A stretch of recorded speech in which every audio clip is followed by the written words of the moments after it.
Today, I'm trying out Austrian Airlines Euro Business Class on a 2-hour flight from Vienna to London. And the upgrade from economy to business only costs £40 per person, which was surprisingly cheap. So let's see how Austrian Airlines Business Class stacks up against its competitors, and whether you should consider upgrading on your next flight with them. We arrived at Vienna Airport from the City Airport train, which helpfully deposits you in Terminal 3, where Austrian operate from. The business class check-in area was very fast, despite only having 2 desks open, and we were able to use fast-track security, which also took only a few minutes. And after that, we headed through passport control to the non-Schengen area, which was quick despite the grumpy border officer. Now, looking at business class on most European airlines, you might start wondering, why would I waste my money on that? At a glance, the seat is exactly the same as economy class, which kind of defeats the point of business class. But on today's flight at least, business class was fantastic value, and here's why. It only costs £40 per person to upgrade. For that price, you get free seat selection, priority check-in, priority security, lounge access, priority boarding, free checked luggage, an extra item of cabin baggage, and a surprisingly good meal and free drinks. And yes, the seat is the same as economy, but hey, at least they block off the middle seat. So for me at least, that's completely worth it, even if at least a few of those perks are pretty useless. But in terms of pure value, the free checked luggage, free meal, and free seat selection are already worth more than £40 to me. Anything else is just a bonus. And one of the benefits of business class is of course the lounge. But I have to say, for the flagship lounge in this airport, it was really disappointing. First, it was overcrowded, so I couldn't really film much. I think that's mostly because half of it is a building site as they upgrade the terminal building. They had a good range of drinks, both alcoholic and not, but food options were pretty limited, with the only cooked option being this spinach dumpling and soupy thing. It was tasty to be fair, but considering it's the only hot option, it's by far the worst selection of any major airport lounge I've been to. Though one redeeming feature of this lounge is the excellent runway and apron views. So whilst I do a bit of plane spotting, let's go over the history of Austrian Airlines and their place in the Lufthansa group. Austrian Airlines as it is today formed back in 1957 with the merger of Air Austria and Austrian Airways, and they operated for a few years flying the British-made Vickers Viscount around Europe. After trundling along for 4 decades, they joined the Star Alliance in the year 2000, and then hit a period of economic woe, ultimately resulting in them being acquired by Lufthansa in 2008.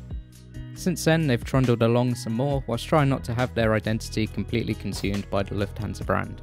And as of last year, they operate a mostly short-haul fleet of Airbus A320s and Embraer E195s, with 6 Boeing 777-200s, 3 very old Boeing 767-300s due to be retired at the end of 2025, and 2 Boeing 787-9s, with a further 9 on order to replace the rest of their long-haul fleet. Also somewhat confusingly, Lauda Air, the airline owned by late F1 legend Niki Lauda, was acquired by Austrian in 2004, where it operated as a leisure airline until 2013, at which point it was fully absorbed into the Austrian brand. Then in 2018, a new airline also led by Niki Lauda called Lauda Motion began operations before being acquired again by Ryanair and getting renamed Lauda Europe in 2020. And the reason I tell you this is that I saw a Lauda plane taxiing past the lounge and wondered what it was. So history lesson over, it's time to head to the gate, and annoyingly it was a bus gate, which as I'll show you shortly, completely negates any benefit of priority boarding.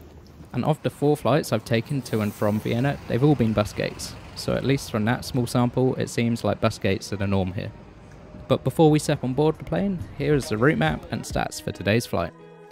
We would take off on time and make a beeline for London Heathrow, arriving 20 minutes early and getting fantastic views of central London, as you'll see during the landing later in the video.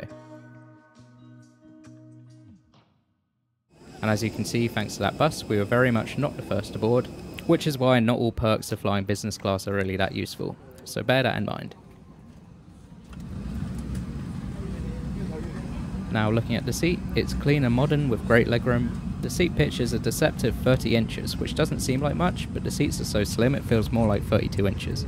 That being said, comfort-wise, I maybe give them a 3 out of 10. The seat back is hard as an ironing board, and there's no headrest, which most European airlines do have in business, and some even in economy. There is both USB-A and USB-C charging though, which is a plus.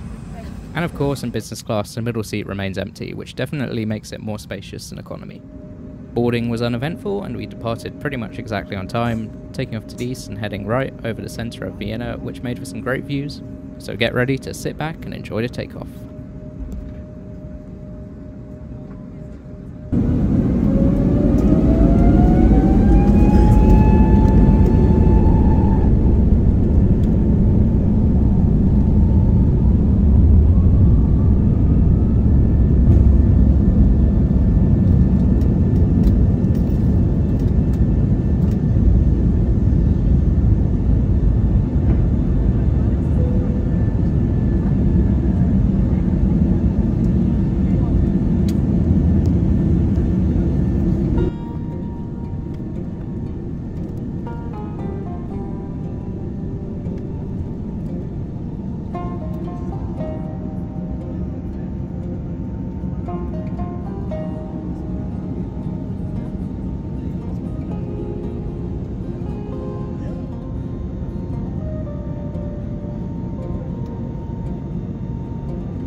Being business class, of course, you get a meal with a choice of vegetarian or non-vegetarian.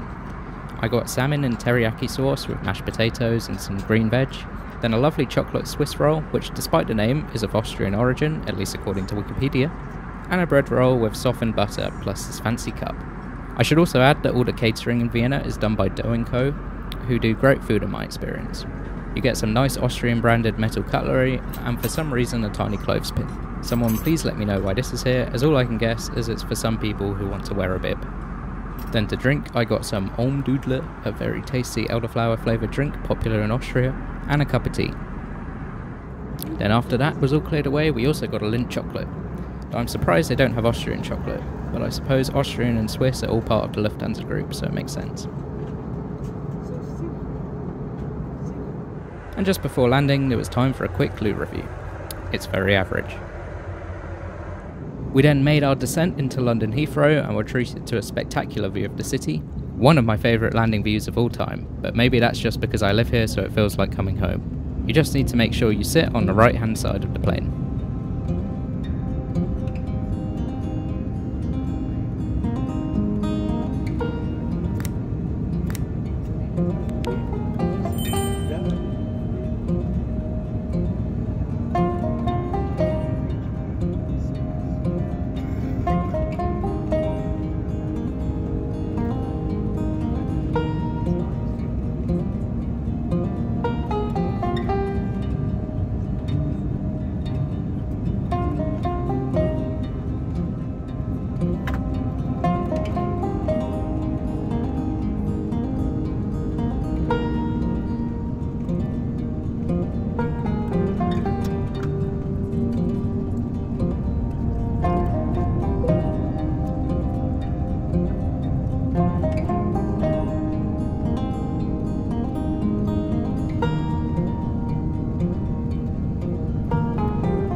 All the best for now. Goodbye.